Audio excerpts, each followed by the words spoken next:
Fancy saris కి కంచిపట్టు శారీస్ కి పెట్టింది పేరు పూర్ణిమ ప్రింట్స్, కేబిహెచ్పి అండ్ మాదాపూర్. నమస్కారం. కార్తీక పురాణం 28వ అధ్యాయంలోకి వచ్చాం. ఈరోజు 29వ తారీఖు మాస శివరాత్రిగా క్యాలెండర్లలో కనపడుతుందండి. ఎవరికి అవకాశం ఉందో వాళ్ళు ఈ రోజున రుద్రాభిషేకం చేసుకోవచ్చు, ఇంట్లోనే లింగాభిషేకం చేయించుకోవచ్చు, సాలగ్రామాభిషేకం చేసుకోవచ్చు. మాస శివరాత్రి నాడు శివుణ్ణి అర్చించిన వాళ్ళకి ఇక మళ్ళీ పుట్టే అవసరం ఉండదట. శ్రద్ధాళువులైన వాళ్ళు ఎవరైనా ఈ రోజున శివాలయంలో శివదర్శనం చేసిన, శివాలయంలో ఒక దీపారాధన చేసిన, శివాలయాన్ని శుభ్రం చేసిన, శివాలయం వాకిట్లో ఉన్నటువంటి భిక్షుకులకి ఏదైనా దానం చేసినా కూడా అద్భుతమైన ఫలితం లభిస్తుంది. శివారాధన అత్యంత ముఖ్యమైన ఈ రోజున పురాణంలో ఏం చెప్పారో చూద్దాం. శ్రీకృష్ణుడు చెప్తున్నాడట, సత్యభామ, నారద ప్రోక్తాలైన సంగతులన్నీ ఆశ్చర్యమానసుడుగా విన్నటువంటి పృథువు ఆ ఋషిని పూజించి అతని వద్ద సెలవు తీసుకున్నాడు. ఆ కారణంగా ఈ 3 వ్రతాలు నాకు అత్యంత ప్రీతిపాత్రాలుగా ఉన్నాయి. మాఘ కార్తీక వ్రతాల వల్లనే తిథులలో ఏకాదశి, క్షేత్రములలో ద్వారక నాకు అత్యంత ప్రీతమమైనవి సుమా. ఎవరైతే వీటిని విధి విధానంగా ఆచరిస్తారో వాళ్ళు నాకు యజ్ఞాధికృత కర్మకాండలు చేసిన వారి కంటే కూడా చేరువగా సన్నిహితులవుతారు. అటువంటి వాళ్ళు నా కరుణాపూర్ణులై పాపభీతి లేని వారు అవుతారు. శ్రీకృష్ణ వచనామృత శ్రవణ జాత విస్మయ అయినటువంటి సత్యభామ, స్వామి ధర్మదత్తుని చేత ధారపోయబడిన పుణ్యం కలిగినటువంటి కలహకి కైవల్యం లభించింది. కేవలము కార్తీక స్నాన పుణ్యం వల్ల రాజద్రోహాది పాపాలు కూడా పటాపంచలైపోతున్నాయి. స్వయం కృతాలో కర్తల నుండి దత్తములో అయినవైనా సరే. అలా కాకుండా మానవ జాతికి పాపపుణ్యాలు ఏర్పడే విధానం ఏమిటి, దాన్ని వివరించమని కోరిందట. సాధువర్తనుడైనటువంటి మన గోవిందుడు శ్రీకృష్ణ పరమాత్మ ఇట్లా చెప్పటం మొదలుపెట్టారు. పాపపుణ్యాలు ఏర్పడే విధాలు.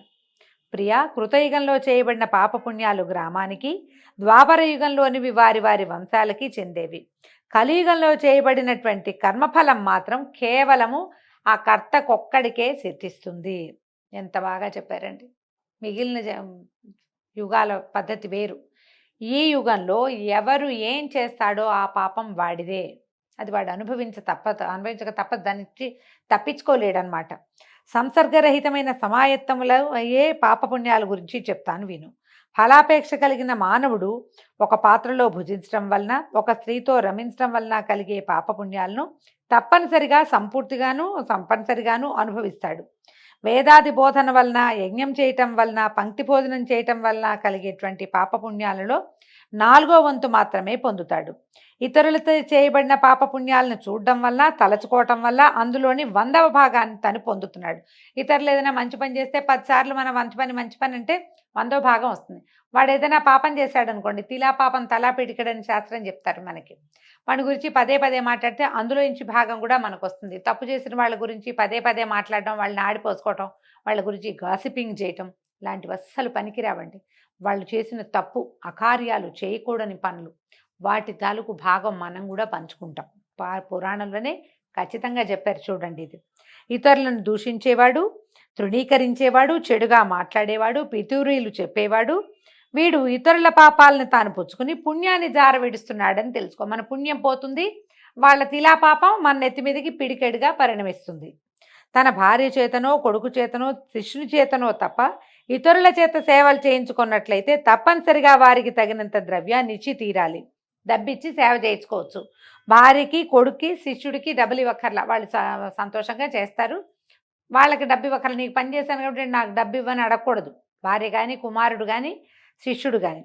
అలా ఇవ్వని వాడు తన పుణ్యంలో సేవానురూపమైనటువంటి పుణ్యాన్ని ఆ ఇతరులకు జార విడుచుకోవాల్సి వస్తుంది. ఎవరైనా చుట్టాల అబ్బాయి మన ఇంట్లో ఉండి పనిచేసి పెట్టినా కూడానండి, వాడికి తగిన ప్రతిఫలాన్ని ముట్టజెప్పాలి, లేకపోతే మన పుణ్యం వాడికి వెళ్ళిపోతుందట. పంక్తి భోజనాలలో, భోక్తలలో ఏ లోపం జరిగినా ఆ లోపం ఎవరికి జరిగిందో వారు యజమాని యొక్క పుణ్యంలోని 6వ భాగాన్ని హరించిన వారు అవుతారు. మన చుట్టాలు అందరికీ కలిపి భోజనాలు పెడతాం, వీళ్ళు సరిగ్గా వడ్డనలు చేయక, సరిగ్గా వచ్చిన వాళ్ళకి రెసిప్రోకల్గా చక్కగా ప్రవర్తించక చేస్తే యజమాని ఎవరైతే ఈ కార్యక్రమాన్ని నిర్వహిస్తున్నాడో, గృహమేధి ఎవడో, అతని పుణ్యం ఈ అవమానింపబడిన వాళ్ళ తాలూకు ఖాతాలో పడిపోతుందట. స్నాన సంధ్యాదులు ఆచరిస్తూ ఇతరులను తాకినా, ఇతరులతో పలికినా వారు తమ పుణ్యంలోని 6వ వంతును ఆ ఇతరులకు కోల్పోతారు. సంధ్యావందనం చేసుకునేటప్పుడు మాట్లాడకూడదు. స్నానం కూడా ఎవరి దారిని వాళ్ళు స్నానం చేయటమే. ఈ మన నదుల్లో అక్కడ స్నానం చేసేటప్పుడు ఆనుకుని నుంచోకూడదండి. దగ్గరగా మనుషుల దగ్గర నుంచోకూడదు. సంధ్యావందనం చేసేటప్పుడు వేరే వాళ్ళతో మాట్లాడకూడదు, వేరే వాళ్ళు మనని ముట్టుకోకూడదు కూడా. ఎవరి నుంచైనా యాచన చేసి తెచ్చిన ధనంతో ఆచరించిన సత్కర్మ వల్ల కలిగే పుణ్యం దానం ఇచ్చిన వాడికే చెందుతుంది. ఇదొక పాయింట్. కర్తకి కర్మఫలం వినా మరేమీ మిగలదు. చేసిన పుణ్యం తప్ప పని చేసిన క్రియ చేసినందుకు వస్తుంది తప్పిస్తే యజ్ఞఫలం ఏదైతే పూజ విధానం ఆ ఫలితం ఏది లభించాలో అది డబ్బిచ్చిన వాడికే చెందుతుందట. తర్వాత దొంగిలించి తెచ్చిన పరద్రవ్యంతో చేసే పుణ్యకర్మ వల్ల వచ్చే పుణ్యము ఆ ధనం యొక్క యజమానికే చెందుతుంది తప్ప ఈ కర్మఠుడికి దక్కదు. దొంగతనం చేసుకొచ్చినా వీళ్ళకి దక్కేదేమీ లేదు. రుణశేషం ఉండగా మరణించిన వారి పుణ్యంలో రుణశేషానికి తగినంత పుణ్యం రుణదాతకి చెందుతుంది. పాపం కానీ పుణ్యం కానీ ఫలానా పని చేయాలనే సంకల్పం కలిగినవాడు, ఆ పని చేయటంలో తోడ్పడేవాడు, దానికి తగిన సాధన సంపత్తిని సమకూర్చినవాడు, ప్రోత్సహించేవాడు తలా ఒక 6వ వంతు ఫలాన్ని పొందుతారు, మంచైనా చెడైనా. ప్రజల పాపపుణ్యాలలో రాజుకు, శిష్యుని వాటిలో గురువుకు, కుమారు నుంచి తండ్రికి, భార్య నుండి భర్తకి 6వ భాగం చేరుతుంది. ఇది ఒక క్లియర్ స్టేట్మెంట్ అండి. ఏ స్త్రీ అయితే పతిభక్తి కలదో, నిత్యం తన భర్తను సంతోషపెడుతుందో ఆ స్త్రీ తన భర్త చేసిన పుణ్యంలో సగభాగానికి అధికారిని అవుతుంది. మనం లోకసామాన్యంగానే చెప్పుకుంటామండి. శాస్త్రం చెప్పింది భర్తలు చేసినటువంటి పూజల్లో వాళ్ళ పుణ్యంలో సగభాగం భార్యకి చెందుతుంది అని. పురాణం ఇంకో ప్రత్యేక వాక్యం చెప్తోంది. ఎవరైతే భర్తని అనుసరించి ఉంటారో, ఆయన ఏదో బోల్డ్ పూజ చేస్తున్నాడు, వీళ్ళు ఏదో చేస్తాడు, ఎలాగో మనకు పుణ్యం వస్తుంది కదా అని అనుకోకూడదు. పరిచర్య చేసిన స్త్రీకి లభిస్తుందని కృష్ణ పరమాత్మే చెప్పాడట. మనకు ఎలాగో వస్తుందని అనుకోకుండా ఆయన పూజ చేస్తుంటే పరిచర్య కావాల్సిన సామాన్లు ఏర్పరచడం, ఇల్లు వాకిలి తుడిచిపెట్టడం, ఓ ప్రసాదం నివేదన చేయటం, ఏదైనా వాళ్ళు ఎవరికో సహాయం చేస్తానంటే ఎందుకు అవన్నీ అని అంటాం. అలాంటివి చేయకూడదు. ఈ పని చేయాలి, హెల్ప్ చేయాలి. ఎక్కడికైనా ఏదైనా ఆయన మంచి పని చేస్తానన్నప్పుడు ఎంకరేజ్ చేసిన వాళ్ళకి సగం ఫలితం ఖచ్చితంగా లభిస్తుందట స్త్రీలకి. తన సేవకుడో కొడుకో గాని ఇతరుని చేత ఆచరింపజేసినటువంటి పుణ్యాలలో తనకి 6వ వంతు మాత్రమే లభిస్తుంది. ఈ విధంగా ఇతరులెవరూ మనకి దానం చేయకపోయినా, మనకి ఏ నిమిత్తము లేకపోయినా వివిధ జనసాంగత్యాల వల్ల పాపపుణ్యాలు మానవులకు ప్రాప్తించడం తప్పడం లేదు. అందువల్లనే సజ్జన సాంగత్యం ప్రధానమని గుర్తించాలి. ఇందుకు ఉదాహరణగా ఒక కథ చెప్తాను, వినమంటున్నారండి. సాంగత్యం బాగుంటుంది. సజ్జన సాంగత్యం, మంచి మాట్లాడేవాళ్ళు, ఎవరైనా తిట్టేటప్పుడు కూడా దూషణాలకి పాల్పడకుండా, ఏమిటో అలా జరిగిందండి, వాళ్ళు అలా చేశారు, ఎందుకోను, మరి వాళ్ళ కర్మం మా కర్మం అనాలి తప్పిస్తే వాళ్ళకి రకరకాల మాటలు తగిలిస్తూ, చెడ్డ మాటలు మాట్లాడుతూ, వాళ్ళని ఆడిపోసుకుంటూ, తూర్పారపడుతూ చేయకూడదు. అలాంటి వాళ్ళని సజ్జనులని ఈ కాలంలో మనం అనుకోవాలి. సాధువుగా ప్రవర్తించే వాళ్ళతోటి స్నేహము, సాంగత్యము చాలా మంచివి. దానివల్ల వాళ్ళు మంచి పనులే చేస్తారు, మనకి కొంత భాగం పుణ్యం లభిస్తుంది.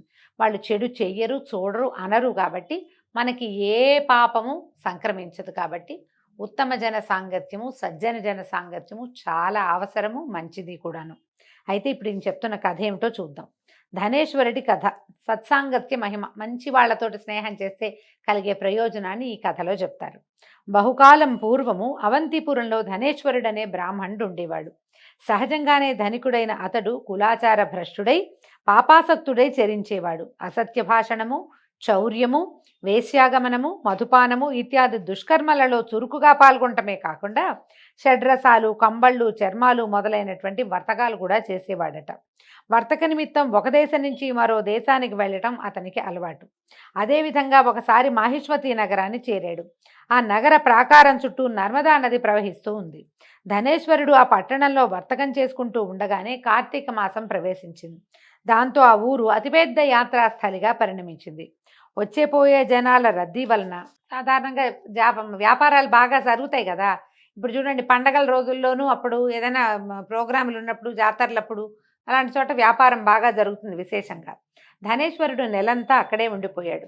వర్తక లక్ష్యంతో ప్రతిరోజు నర్మదా తీరంలో సంచరిస్తూ అక్కడ స్నాన జప దేవతార్చనా విధులు నిర్వహిస్తున్న వాళ్ళని చూసేవాడు. నృత్యగాన మంగళవాద్యయుతంగా పాడేటువంటి హరికీర్తనలను, కథలను ఆల్పించేవాళ్ళు, విష్ణుముద్రల్ని ధరించిన వాళ్ళు, తులసిమాలలతో అలరారుతున్న వాళ్లను అయినటువంటి భక్తుల్ని చాలా మందిని చూసేవాడు. చూడడమే కాకుండా నెల పొడుగునా తానక్కడ మసులుతూ ఉండటం వల్ల వాళ్లతో పరిచయం కూడా లభించింది. సంభాషించేవాడు, ఏదో కబుర్లు చెప్పుకునేవాళ్ళు. ఎందరో పుణ్యపురుషులను స్వయంగా స్పృశించాడు. తుదకు ఆ సజ్జన సాంగత్యం వల్ల అప్పుడప్పుడు విష్ణునామోచ్చరణ కూడా చేసేవాడు. పక్క వాళ్ళంతా భజన చేస్తూనే భజనలో వెళ్ళి కూర్చున్నాం అనుకోండి, మన్నూరు కూడా రామకృష్ణ గోవింద మధుసూదన అంటుంది ఆటోమేటిక్గా. అంతా కాకపోయినా కొంత అంటాం కదా. అయితే ఈ నెల రోజులు ఇట్టే గడిచిపోయాయి. కార్తీక ఉద్యాపన విధిని విష్ణు జాగరాన్ని కూడా దర్శించాడు ధనేశ్వరుడు. పౌర్ణమి నాడు గోబ్రాహ్మణ పూజలు ఆచరించి దక్షిణ భోజనాదులను సమర్పించే వ్రతస్థుల్ని కూడా కంటితో చూశాడు. పిదప సాయంకాలం శివప్రీత్యర్థం చేయబడే దీపోత్సవాలను కూడా తిలకించాడు. ఇది గమనించండి, ఉదయకాలమేమో విష్ణు సంకీర్తన చేసి విష్ణుకు సంబంధించినటువంటి జాగారాలు అవి ఇవి అన్నీ చేసేవాళ్ళు. ప్రతి సాయంకాలము శివప్రీతికై దీపాలు పెట్టేవాళ్ళట ఆ కాలంలో కూడా. అయితే ఇవన్నీ చూసేవాడు. సత్యభామ, నాకు అత్యంత ప్రీతికరమైన కార్తీక మాసంలో శివారాధన ఎందుకు అని ఆశ్చర్యపడద్దు. విష్ణువుకి ప్రీతి కోసం కార్తీక దామోదర ప్రీత్యర్థం అని కార్తీక మాసాన్ని ఆచరిస్తున్నప్పుడు ఎందుకు శివ జాగరణ చేయాలి, ఎందుకు శివారాధన చేయాలి? మనం ఇప్పుడు శివుడిదే కార్తీక మాసం అని భావిస్తాం, కానీ ఎందుకు కార్తీక మాసంలో ఈ కార్తీక పురాణంలో విష్ణునామ సంకీర్తన ఎందుకు వచ్చింది, ఎందుకు కార్తీక దామోదర ప్రీతి చెప్తారు అనే దాని గురించి చెప్తున్నారు. ఎవరైతే నన్ను శివుణ్ణి భేదభావంతో చూస్తారో వారి యొక్క సమస్తమైన పుణ్యకర్మలు కూడా వృధా అయిపోతాయి. అదిగాక ఆ శివుడే కార్తీక పౌర్ణమి నాడే త్రిపురాసుర సంహారం చేసిన వాడు అవటం చేత ఆయనను ఆ రోజున తప్పక ఆరాధించాలి. కార్తీక పౌర్ణమి నాడు ఆరాధనీయుడు సాక్షాత్తు పరమశివుడే. ఆ రోజునే త్రిపురాసుర సంహారం చేసి ముజ్జగాలలోనూ జనాల్ని రక్షించాడు ఆయన. తప్పకుండా పౌర్ణమి నాడు ఆరాధనీయుడు పరమేశ్వరుడేనట. ఇక ధనేశ్వరుడి పూజా మహోత్సవాలన్నింటినీ ఎంతో ఆశ్చర్యంతోనూ వాంఛతోనూ చూస్తూ అక్కడక్కడే తిరుగుతూ ఉండేవాడు. కానీ ఆ సమయంలోనే కాలవశాన అతను ఒక కృష్ణ సర్పం కాటువేసింది. తక్షణమే స్పృహ కోల్పోయి అపస్మారకంలో ఉన్న అతడికి అక్కడున్న భక్తులు ఉన్న తులసి తీర్థాన్ని సేవింపజేశారు. అయిపోయింది నారాయణ నారాయణ అంటూ నోట్లో తులసి తీర్థం పోశారు. ఆ అనంతర క్షణంలోనే ధనేశ్వరుడు దేహత్యాగం చేయటం కూడా జరిగింది. మరుక్షణమే యమదూతలు వచ్చి అతని జీవిని పాశబద్ధుణ్ణి చేసి కొరడాలతో మోదుతూ యముని వద్దకు తీసుకెళ్లారు. యముడు అతని పాపపుణ్యాలను గురించి విచారణ ప్రారంభించగానే చిత్రగుప్తుడు అన్నట్టు ఆ పుస్తకం తెరిచాడనమాట. చిట్ట తెరిచి, హే ధర్మరాజా, వీడు ఆగర్భ పాపాత్ముడే గాని అణుమంతైనా పుణ్యం చేసిన వాడు కాదండి. వీడి పుస్తకంలో అసలు ఎక్కడా లేదు, వీడికి ఏ అకౌంట్లోనూ వీడి దగ్గర పుణ్యబలం అన్న మాటే లేదు అనేసరికల్లా ఈయనేం చేశాడు, దండధరుడు తన దూతల చేత ధనేశ్వరుడి తలని చితకొట్టించి కుంభిపాక నరకంలో వేశారట. అయితే ధనేశ్వరుడు ఆ నరకంలో పడగానే అక్కడ కుంభిపాకట్ల మంటలు రేగుతూ ఉంటాయి. మొత్తం మంటలన్నీ చల్లారిపోయినాయట. ఆశ్చర్యపడిన దూతలు ఈ విషయాన్ని కాలుడికి విన్నవించారు. అంతకంటే అబ్బురపడిన నరకాధీశుడు తక్షణమే ధనేశ్వరుని తన కొలువుకు పిలిపించి పునర్విచారణని తలపెడుతూ ఉండగా అక్కడికి విచ్చేసిన దేవర్షి అయిన నారదుడు, ఓ యమధర్మరాజా, ఈ ధనేశ్వరుడు తన అంత్యకాలంలో కార్తీక మాసోత్సవాన్ని వీక్షించాడు. నరక నివారకాలైన అనేక పుణ్యాలను ఆచరించాడు కనుక ఇతనిని నీ నరకం ఏమీ చేయలేదు. ఎవరైతే పుణ్యపురుష దర్శన స్పర్శన భాషణాదులకు పాత్రలో వారా సజ్జనుల యొక్క పుణ్యంలో 6వ భాగాన్ని పొందుతున్నారు. అటువంటిది ధనేశ్వరుడు ఒక నెల పాటు కార్తీక వ్రతస్థులైన ఎందరెందరో పుణ్యాత్ములతో సాంగత్యం చేసి విశేష పుణ్యభాగాలను పొంది ఉన్నాడు. కార్తీక వ్రతస్థుల సహజీవనం వల్ల ఇతడు కూడా సంపూర్ణ కార్తీక వ్రత ఫలాన్ని ఆర్జించుకున్నాడు. అదీగాక అవసాన వేళ హరిభక్తుల చేత తులసి తీర్థాన్ని కూడా పొందాడు. కర్ణపుటాలలో నారాయణ నామస్మరణ చేయబడింది. పుణ్య నర్మదా తీర్థాలతో వీని దేహం సుస్నాతమైంది. అందరూ హరిప్రియుల ఆదరణకు పాత్రుడైన ఈ విప్రుడు నరకానుభవానికి అతీతుడని తెలుసుకో. అక్కడ ఉన్న వాళ్ళందరూ హరిసేవలే, అందరూ హరిసేవే చేశారు. నర్మదా తీరంలో సాయంకాలం శివప్రీతి కోసం దీపాలంకరణలు అవి చేశారు. దీపమాలాలు సమర్పించారు, జ్వాలాతోరణాలు కట్టారు. ఆ తర్వాత దీపాలని నదిలో రోజు వదిలిపెట్టేవాళ్ళు. అలాంటి వాళ్ళ సాంగత్యంలో ఉన్నందువాడికి ఇక నరకానుభవం జరగదు. ఇతను నరకానికి అతీతుడు. ఇతగాడు దేవతా విశేషుడు, పుణ్యాత్ముడైన ఈ భూసురుడు పాపభోగాలయమైనటువంటి ఆ నరకమందు ఉండేందుకు అర్హుడు కాదు నాయన, ఇతన్ని ఇక్కడి నుంచి పంపించేసేయమని నారదుడు యమధర్మరాజుకి బోధించాడు. దీంతో 28వ రోజు పారాయణ పూర్తయిందండి. రేపు ఉదయం 29వ రోజు పారాయణలో మళ్ళీ కలుసుకుందాము. నమస్కారం.